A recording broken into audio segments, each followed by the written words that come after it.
আল্লাহর পথে কিভাবে ব্যয় করা যায়, প্রত্যেকটা কাজ আল্লাহর জন্য কিভাবে করা যায়। আর আল্লাহর সন্তুষ্টির জন্য এক মুসলমান ভাই আর এক মুসলমান ভাইয়ের জন্য এরকম মুসলমানের সাথে বন্ধুত্ব করবে একমাত্র কার জন্য? আল্লাহর জন্য। কার জন্য? জোরে বলেন। আল্লাহর জন্য। কিসের জন্য বন্ধুত্ব করবে? নিজের পার্সোনালিটির জন্য না, বলেন নিজের পার্সোনালিটির জন্য বন্ধুত্ব করবে না, নিজের খায়সাতার জন্য বন্ধুত্ব করবে না, দুনিয়া কামাইয়ের জন্য বন্ধুত্ব করবে না মুসলমান ভাই।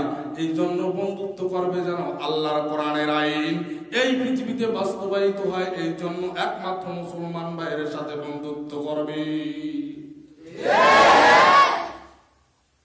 তার কারণ আপনি আমি যতদিন পর্যন্ত আল্লাহ তাআলার নৈকট্য হাসিল করার জন্য আর কোরআনের আইন এই পৃথিবীতে বাস্তবায়ন করার জন্য বন্ধুত্ব করব না, ততদিন পর্যন্ত মুসলমান পশ্চিমকালেও সফল কাম হতে পারবে না। এই জন্য মুসলমান ভাই আপনারা মনে রাখবেন, একটাই উদ্দেশ্য রাখবেন, আমার জিন্দেগি 65 বছরের আর 70 বছর হোক না কেন, আমি যেন আল্লাহর নৈকট্য হাসিল করতে পারি। আর আল্লাহর আইন পৃথিবীতে বাস্তবায়ন করার জন্য যেভাবে মুসলমানের ভাইয়ের সাথে বন্ধুত্ব করা দরকার, ওইভাবে আপনি আমি বন্ধুত্ব করবো ইনশাআল্লাহ। দ্বিতীয় নম্বর অপশন হচ্ছে মুসলমান ভাই মনোযোগের সহিত কথাগুলো শুনবেন।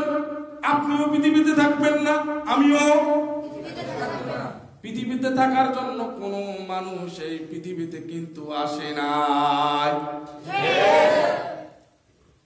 তার কারণ মানুষ যখন পৃথিবীতে পাঠায় আল্লাহর একমাত্র গোলামি করার জন্য, কি করার জন্য? গোলামি করার জন্য।